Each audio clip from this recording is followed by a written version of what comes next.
नमस्कार दोस्तों, तोली the blogger में आप सबका फिर से स्वागत है। दोस्तों, अक्सर आप लोगों में से ही बहुत कोई है जो मुझसे हमेशा पूछते हैं कि मैम हमारी शादी जल्दी कैसे हो जाए, ये आप ज़रूर बताइए। देखिए, क्या होता है कि शादी नहीं हो रही है तो बहुत सारे उपाय हैं जिन्हें अगर करेंगे और विधि पूर्वक करेंगे तो शादी के रिजल्ट्स यानी पॉजिटिव रिजल्ट्स बहुत जल्दी आते हैं। लेकिन अक्सर क्या होता है कि फाइनल होने के बाद भी शादी टूट जाती है। उम्र ज़्यादा हो जा रही है लेकिन शादी के अच्छे कोई रिश्ते नहीं आते, और अगर रिश्ते आते भी हैं तो बात बनते बनते बिगड़ जाती है। तो आज मैं कुछ उपाय आप लोगों को बताऊंगी जिनमें से इन उपायों में से कोई एक को भी अगर करते हैं, बहुत श्रद्धा के साथ करते हैं, तो भी इसके रिजल्ट आप लोगों को बहुत पॉजिटिव मिलने वाले हैं। लेकिन सारी चीज़ें मैं आप लोगों को ज़रूर बताऊंगी। हमेशा की तरह आगे बढ़ने से पहले चैनल को सब्सक्राइब कीजिए, बेल बटन को दबाइए। वीडियोस अच्छी लगती है तो लाइक, शेयर एंड कमेंट करना बिल्कुल भी मत भूलिए। दोस्तों, क्या होता है कि कई बार बहुत कारणों से, वैवाहिक दोषों के कारणों से भी शादी में देर होती है ना। तो ऐसे में ये ज़रूरी हो जाता है कि इन दोषों को सही करने का यानी सही समय पर सही उपाय कर लिया जाए तो आपकी शादी जल्दी हो सकती है। ठीक है, ये तो मानना ही पड़ेगा। लेकिन वो उपाय देखिए ग्रहों में कैसे डिपेंड करता है, मैं उपाय तो ज़रूर बताऊंगी। लेकिन क्या होता है कि जन्म कुंडली में दिए गए योग के अनुसार विवाह का विचार मुख्य रूप से ना सप्तम भाव से ही देखा जाता है, क्योंकि सप्तम भाव जो है ये विवाह के लिए, वैवाहिक जीवन के लिए ये एक इम्पॉर्टेंट स्थान होता है। जिस तरह से ज्योतिष में इसी स्थान को देखते हैं, सप्तम भाव को, तो इस भाव से ही शादी के अलावा बहुत सारी चीज़ें जुड़ी होती हैं, जैसे कि अन्य बातें, वैवाहिक जीवन की बातें, पति पत्नी, आपसी संबंध, आपसी रिश्ते कैसे होंगे, जुड़ाव कैसा होगा, रिश्ते में मजबूती होगी कि नहीं, चिंतन मनन, यही सारी चीज़ें की जाती हैं।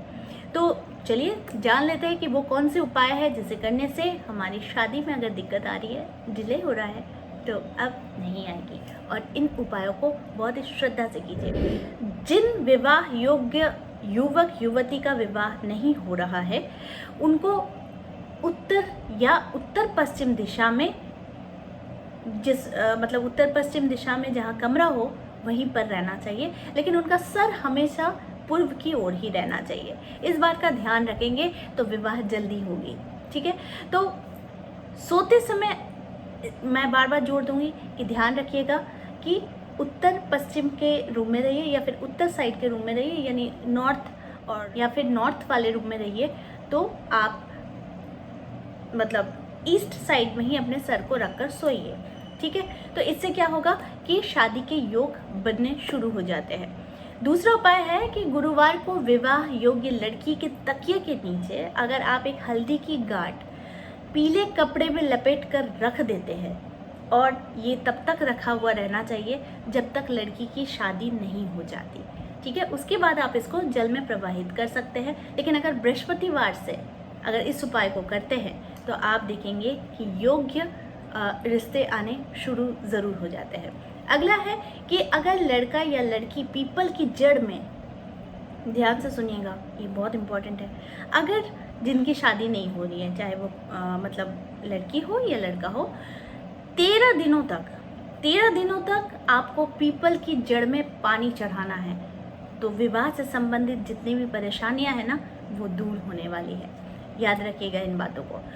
अब मैं बात कर रही हूँ कि जिन युवती की शादी यानी जिस लड़की की शादी में अड़चने आ रही है, उसी घर के ना, उसे हमेशा घर में जब रहती है ना, तो मतलब कोशिश करनी चाहिए कि वो ज़्यादा से ज़्यादा पीले चीज़ों का उपयोग करें, लाइक हल्दी का टीका, हल्दी अगर यूँ यहाँ पर भी लगा लेते हैं, इस तरह के तिलक अगर करते हैं तो शादी जल्दी होती है या योग्य रिश्ते आने शुरू हो जाते हैं, जिस वजह से क्या होता है कि बहुत जल्दी शादी के रिश्ते बनने लग जाते हैं। ठीक है, अब मैं बात करूँगी कि लड़के या लड़की की जिनकी शादी नहीं हो रही है उनको ना अधूरे कमरे में नहीं सोना है। अधूरे कमरे मतलब जिस रूम में टूटी फूटी हो, कलर सही ढंग से नहीं हुआ हो, या कलर आधे अधूरे में ही छूट गया हो। ठीक है, मतलब कोई भी काम उस रूम में अधूरा पड़ा हुआ हो, तो उस रूम में लड़के या लड़की को नहीं सोना चाहिए जिनकी शादी नहीं हो रही है। इससे क्या होता है, उनके भी सारे काम ना अधूरे ही रहते हैं। तो इसीलिए इन सारी चीज़ों को ख्याल रखिएगा। अगली है कि कई बार ऐसा भी होता है कि कोई युवक या युवती शादी के लिए राजी नहीं होते हैं। होता है ना कि मैं अभी शादी नहीं करूँगी, लेकिन मम्मी पापा चाहते हैं कि आप शादी कर लो, ऐसा होता है। तो ऐसे स्थिति में क्या करें, तो उनके कमरे की नॉर्थ साइड की ओर ना एक क्रिस्टल का बॉल, यानी क्रिस्टल यानी वो आप देखना फेंग शुई की दुकान में या फिर किसी भी शॉप में आप लोगों को मिल जाएगी, क्रिस्टल का एक बॉल होता है। उसको क्या करना है, आपको कांच की प्लेट के ऊपर रखनी है, या फिर एक जो क्रिस्टल बॉल के साथ एक रिबन आती है ना, उसी के साथ आपको क्या करनी है, नॉर्थ की दीवार पर या कोण हो, कहीं पर भी हो, आपको उसको रख देना है। अगर प्लेट पे रख देते हैं या फिर आपको उसको टांग देना है। इससे भी क्या होता है कि शादी के लिए राज़ी होते हैं, क्योंकि ऐसा योग बनना शुरू हो जाता है। तो इस बात का ध्यान रखिएगा। अब मैं बात करती हूँ कि जिन लोगों की शादी नहीं हो रही है ना, उन लोगों को एक खास उपाय और करना चाहिए। वो होता है कि गुरुवार को ना व्रत ज़रूर रखना चाहिए। गुरुवार को व्रत रखेंगे ना, तो इससे भी क्या होता है कि बृहस्पति की दृष्टि पड़ती है, और साथ में इस तरह के प्रॉब्लम्स, यानी शादी नहीं हो रहे हैं, विवाह बहुत डिले हो रहा है, तो इन सारे प्रॉब्लम से छुटकारा मिलता है। और गुरुवार के दिन व्रत करने के साथ साथ अगर केले के वृक्ष के नीचे, अगर केले के पेड़ है, केले के पेड़ के नीचे बैठकर अगर आप विष्णु चालीसा करते हैं, थोड़े से चने की दाल और केला और अगरबत्ती जलाकर अगर केले के पेड़ के नीचे विष्णु चालीसा का पाठ करते हैं या फिर विष्णु मंत्र का पाठ करते हैं 108 बार, तो भी देखेंगे इसका रिजल्ट आप लोगों को बहुत जल्दी मिलेगा। विदिन मतलब 7 थर्सडे के अंदर ही आपको इसके रिजल्ट्स ज़रूर मिल जाएंगे, अगर आप बृहस्पतिवार को आप व्रत करते हैं और साथ में केले के पेड़ की पूजा करते हैं, जिसके नीचे आपको थोड़ा सा चना का दाल जो आप थोड़ा भिगो लेंगे, और केला और धूप, ठीक है, अगरबत्ती, और साथ में क्या करना है, विष्णु चालीसा पढ़ना है। अगर विष्णु चालीसा नहीं है तो आपको विष्णु मंत्र 108 बार पढ़ लेना है। तो इससे क्या होगा, बहुत जल्दी इससे काम बनता है, और यही ज़्यादा मतलब ज़्यादा इम्पॉर्टेंट उपाय है। इसको करके देखिएगा ना, इसके रिजल्ट बहुत जल्दी आते हैं। और साथ में कुछ चीज़ें मैं आप लोगों को और बता रही हूँ कि मंगल मंत्र का जाप करें और घट विवाह करें। घट विवाह तो चलिए ये तो पंडित आपको बता देंगे, लेकिन मंगल मंत्र यानी कि शादी से रिलेटेड मंगल, सप्तम स्थान में भी अगर आप देखेंगे ना तो मंगल के उपाय करने पड़ते हैं। तो आपको करना क्या है कि मंगल मंत्र अगर है तो वो कीजिए, अदरवाइज़ हनुमान चालीसा का पाठ कीजिए। हनुमान चालीसा के लिए भी मैंने आप लोगों को एक उपाय ऑलरेडी बता दिया है, उस वीडियो को ज़रूर देखिएगा। और अगर आप करते हैं हनुमान चालीसा के दिन हनुमान चालीसा का पाठ करते हैं, हनुमान बहुत खुश होते हैं, और शादी में अगर प्रॉब्लम आ रही है ना तो उससे ठीक हो जाते हैं।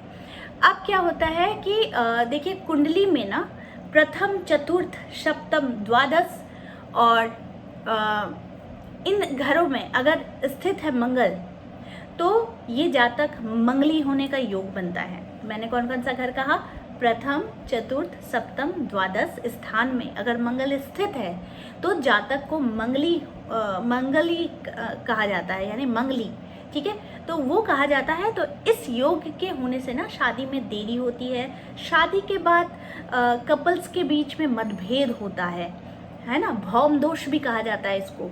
तो वाद विवाद होती है, समस्याएं बहुत ज़्यादा आती है। तो इससे बचने के लिए ना मंगली युवक या फिर मंगली युवती को मंगलवार का व्रत जरूर करना चाहिए, खास करके तो करना ही चाहिए। इससे क्या होता है, भौम दोष यानी मंगल का दोष जो होता है ये ख़त्म होता है। तो इस बात का ध्यान ज़रूर रखिएगा, और आपको आगे इसका बेनिफिट भी आप लोगों को दिख जाएगा कि कितने बेनिफिट्स होते हैं अगर आप भौम दोष से पीड़ित है, यानी कि मंगली हैं, अगर युवक मंगली है, युवती मंगली है, तो आप इस उपाय को ज़रूर कीजिए। तो आई होप आज का वीडियो आप लोगों को अच्छा लगा होगा। इस तरह के वीडियोस मैं आप लोगों तक लाते रहूँगी। आज के लिए बस इतना ही, फिर मिलेंगे एक नए टॉपिक के साथ। तब तक के लिए आप सबको मेरा प्यार भरा नमस्कार।